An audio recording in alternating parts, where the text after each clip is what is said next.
Hi everyone, welcome back to Corporate Decoder, where digging into company financials means uncovering hidden gems and sometimes, well, just a lot of shares being traded. Today we're talking about Ari Strategic Income Fund, and their latest report is serving up details on share sales and how they're doling out money to investors. Get ready for some serious numbers on their holdings and where they're putting their money to work. If you like your financial breakdowns with a side of real talk, make sure you're subscribed. And hey, we've got a Discord channel where we break down more of this stuff, so check the link in the description below. Alright, so Ari Strategic Income Fund, or the fund as they call it, is reporting a bunch of activity. The big news here revolves around unregistered sales of their equity shares. This means they sold shares but didn't go through the full registration process with the government, which they say is allowed under certain rules.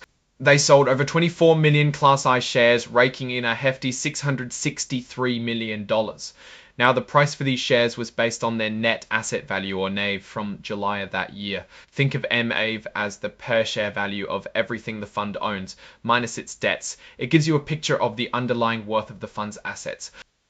Speaking of that NAV as of July 31st, 2025, all their share classes, Class I, Class S, and Class D, were valued at the same $27.55 per share.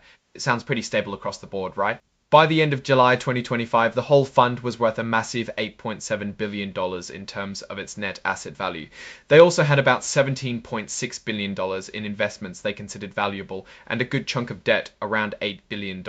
This puts their debt to equity ratio at a pretty solid 0.94 times. That means for every dollar of equity they have less than a dollar of debt, which is generally seen as a good sign of financial health. Now, let's talk about distributions, or the money they're sending back to investors. They declared regular monthly distributions for their common shares. For Class I shares, investors were set to get a gross distribution of about 21 cents per share, with no fees taken out. Class S shareholders would also get that 21 cents gross, but after fees they'd actually receive a bit less, around 19.4 cents. And for Class D shares, it's similar, 21 cents gross, but after their specific fees they'd get about 28 cents. So you can see how those fees, even if they seem small per share, can add up. Looking ahead, they've also announced distributions for September, October, November, and December of 2025. And guess what?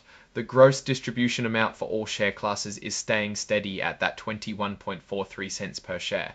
It seems like they're aiming for consistent payouts, which is usually what investors like to see.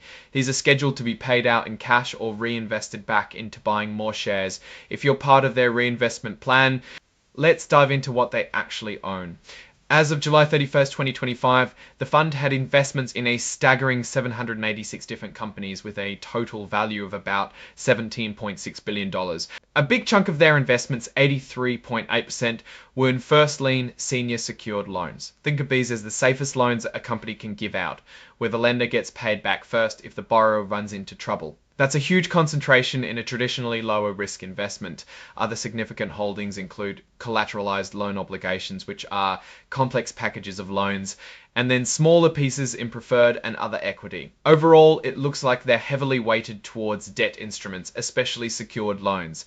When we look at the industries they're investing in, software and services is the top dog, making up 20.6% of their portfolio. That's followed by healthcare equipment and services, and then commercial and professional services. They're also significantly invested in insurance, consumer services, and capital goods. This mix suggests they're betting on a broad range of economic sectors, but with a notable focus on technology and healthcare.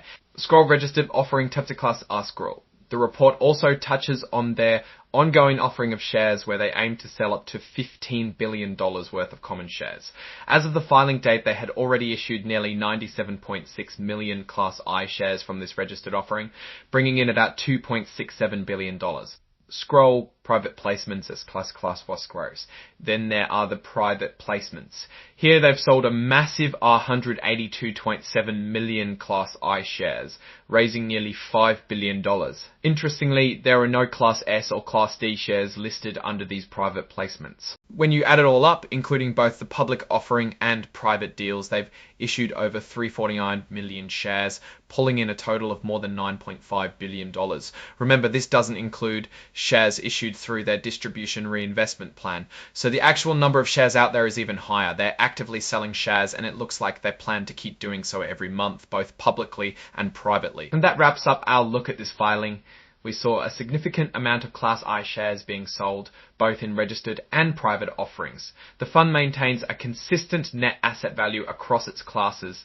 Their investment portfolio is heavily dominated by senior secured loans, with a strong presence in the software and services sector. So what's my take? Ares Strategic Income Fund seems to be actively managing its capital, raising substantial funds from investors and deploying them into a diversified yet loan-heavy portfolio. The consistent IV and distribution announcements suggest a stable operational strategy. However, the heavy concentration in first lien senior secured loans, while often seen as safer, also means they're deeply tied to the performance of companies within that debt structure. A downturn in the sectors they are heavily invested in or a rise in defaults among their loan-heavy portfolio could really impact their value. They are also very active in issuing new shares, which could dilute existing shareholders if not managed carefully. The key risk here would be any broad economic slowdown that affects their borrowers, especially given the large portion of their portfolio tied up in loans. On the other hand, their diversified industry exposure with significant presence in tech and healthcare could provide some resilience. The consistent distributions feel like a positive signal for income-focused investors. Overall, Ares Strategic Income Fund appears to be a large player actively seeking capital and investing in a relatively conservative debt-focused strategy. Investors should keep an eye on the underlying health of the companies they've lent money to and how the fund manages its ongoing share issuance. Alright, that's our breakdown of Ares Strategic Income Fund's latest filing. What's your take on these numbers and what they signal for the company's future? Drop your thoughts in the comments. If this analysis was valuable, hitting that like button really helps, and subscribe for more deep dives. Don't forget to check out the Discord in the description. Thanks for watching. See you next time.